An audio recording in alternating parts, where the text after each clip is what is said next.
That is cool. I don't know if you're in charge, but may I be permitted to segue into my second favourite case study? Absolutely. Because this is with the Picts, and this is the first site that Marianne I'm all includes for in the her book. picks. Yeah, and she picks this one, picks from the Picts, and it's about depiction. It's depiction of the Picts because this site is really famous because the Picts are famous for their symbol stones, right? And Yes. there's many different types, and they continue in use from possibly we're getting earlier dates for some of the early ones, perhaps as early as the 4th century. So the late Roman period in lowland Britain, when the Roman province is still there, the Picts may be starting to carve these strange esoteric pictographs onto natural boulders and to newly erected stones, but also onto some prehistoric monuments.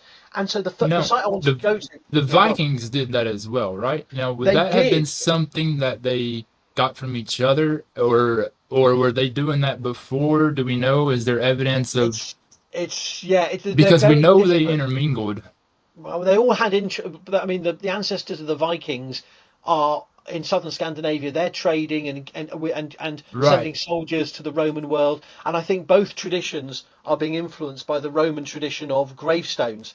And so the Roman military in particular, from the first, second century in Britain and the northwest provinces, Yeah, are starting to erect. Not everyone gets a gravestone, but particularly those that want to be seen as importance. high status, but also aspiring to be Roman citizens. They're putting up gravestones in the Roman fashion. I think a lot of people then in the north of Europe are, over the centuries, this idea is trickling out. And Hmm. so we see in Scandinavia some very early rune stones with representations of horse riders and dogs, and it's like a hunting scene that you would find on some Roman tombstones, or a cavalryman riding down a barbarian. So they're taking ideas. So I don't think it's necessarily the Picts were talking to the people of southern Scandinavia who became the Vikings, but I think it's more just they're all on the edge of the Roman world, not immediately on the edge, but they're all in contact with the Roman world. So I'm not saying they're And just yeah, copying because they're too lazy to come up with an idea of their own, but they're creating these local traditions from what they get from Rome. So the site I was going to talk about is Aberlemno, and Aberlemno has two amazingly cool Pictish symbol stones. One of them is an early one, which could be as early as the 6th or 7th century, and Aberlemno 1 is a class 1 Pictish symbol stone because it has no sign of Christian influence. It's simply these strange shapes, and it has a double disc and Z rod and a mirror and comb.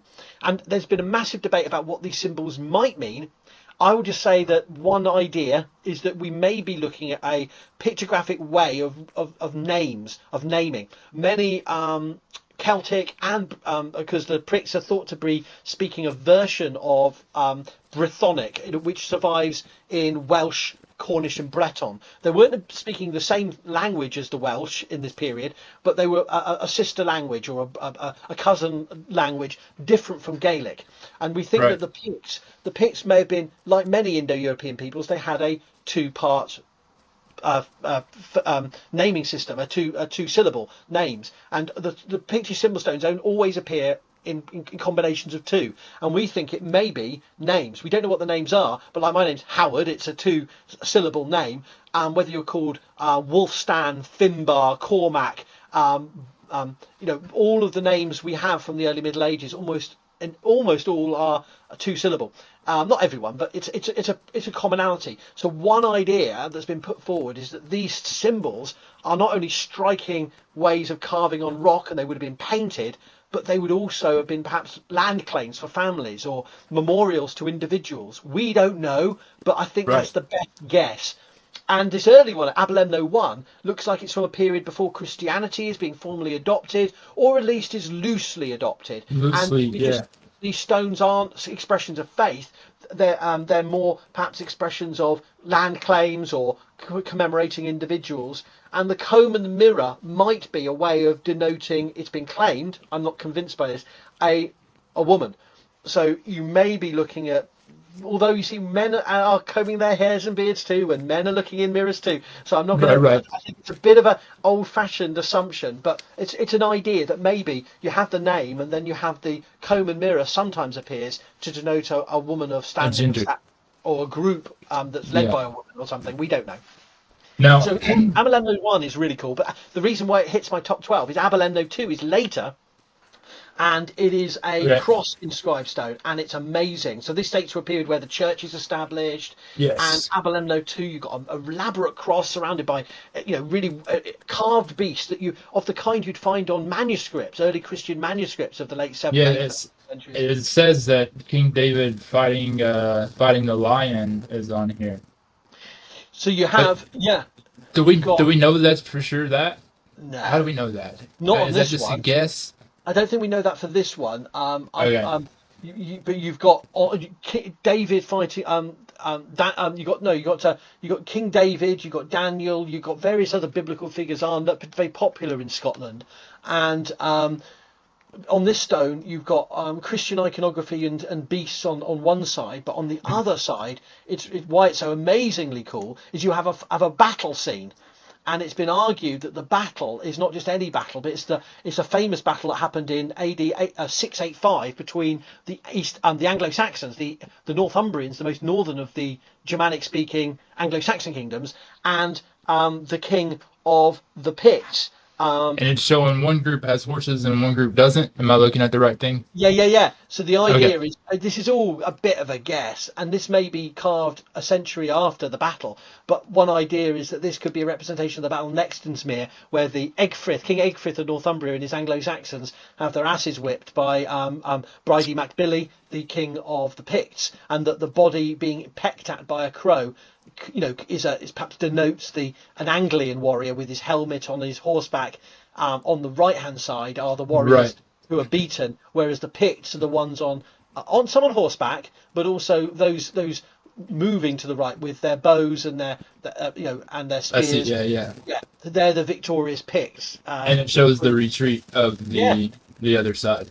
it's a bit of but this is, no matter how much you can take that with a pinch of salt, it's so Right. rare. So rare. And again, above it, you've got a Pictish symbols, a sort of rectangle with notch and a Z rod and a three disc symbol, which again, we don't know what it means, but we can guess maybe that's a name. And what you're seeing here is a monument raised to commemorate an individual, a powerful chief, or a woman of great standing, we don't know, and that the battle is therefore maybe her ancestors or his ancestors fought in the battle. Hmm. Maybe it's just a more generic scene of military power. We don't know exactly. Or maybe it's just, hey, this is what happened. Like, Yeah, these yeah, guys came, we ran them off. exactly. And by carving this, you are making a public statement, like about your family's heritage and your identity. So for me, the second site is Aberlemno, because there's many other sites with Pictish symbols that are cool, dating from as early as the 4th, 5th century right Oh, up to the yeah. 10th, 11th. But this one is brilliant, and it speaks that obviously Scotland, the Scots, the Gaels subsume the Picts, and so the myth is that the Picts are all killed off or destroyed by the Right. Gaels or the Vikings. But in actual fact, most people, in terms of genetics and in terms of culture, most We people all in just kind of, yeah, the Picts didn't disappear or go away; they just became Scottish as yes, as everybody else. the Western dynasties took over, Yes.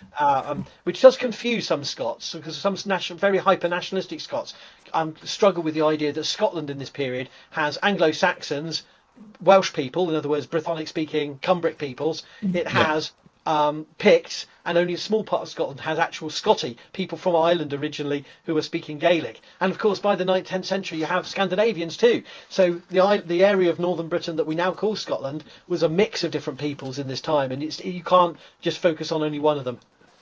No, no. It's not just the Celts. It's not just the Picts. It's not just this or that. It's, you know, there's So I thought that'd be, a yeah. whole group. Yeah. So I thought I'd start off with a prehistoric site that's reused in the Pictish period, then a I love Pictish it. site. Yeah. I'm very fascinated with the Picts because, like, if we could find a Rosetta Stone for all the stuff that they left, yeah, oh, you Well, talk about we do have some Pictish language in Ogham, or Ogham as it's called in Ireland, which is um, another script that is being created on the edges of the Roman world in Ireland and spreads with Gaelic speakers around the Irish Sea. And some Picts start okay, using it in inscribing it on monuments, and they're putting up, again, when they do have it, it's commemorative formula. So it's Jonathan is the father of David or whatever, not those names, but something, yeah, yeah, yeah, a just basic simple formula. So we think these monuments are commemorative. It'd be wonderful if we could we could decode, as you say, with the Rosetta Stone. But a few of them do have small Ogham inscriptions on them too, suggesting that hints. there was an audience that didn't know what the Pictish symbols meant, but did know what Ogham or Ohm said. Right. Wow. It's a really fascinating topic, and I can only give you a brief introduction, but it blows my mind. These stones, they are they're beautiful, but also intriguing, because they're obviously communities that had a rich Christian heritage by this point. They were aware of, they were fully connected in. They weren't, so this idea of Celtic Christianity somehow not connected into the European world. These communities in northern Scotland were fully trading and had priests going to Rome. They were fully connected in, but they did their own thing. Yeah, yeah. I mean, Christianity was, although it was in Turkey, it was everywhere at this point. And it was varied everywhere, because we have a lot of scholars talk about it being Christianities, and that's not as we see on TikTok with scholars, Bible scholar Dan McClellan and people like that. They're all constantly emphasising the variability and fluidity of practice and belief. Yes, there's core ideas that emerge and evolve, but communities are doing a lot of very different things. Yes. Even within the islands of Britain and Ireland, Absolutely. And also the idea that, that when Rome got there, that it was just nothing but a war, and then nothing but a genocide, and nothing but this, nothing but that, nothing. When the reality is that, yeah, Rome met a people that wasn't necessarily as easy to conquer, but ultimately, like, it wasn't a full-on, it wasn't a genocide. Well, a lot of the time they're encountering people who are already Christian, but from Exactly. a centralized church perspective, they're not Christian enough. It's like all these things. It's about different degrees. We always know the people that want to try and assert their authority by saying, "Well, you're doing everything I would have done, but here's just one thing that's wrong. Everything. Let's start again. Now you're converted. Hang on, but I was a Christian already. Well, you are now. Exactly. Okay." And so you have this.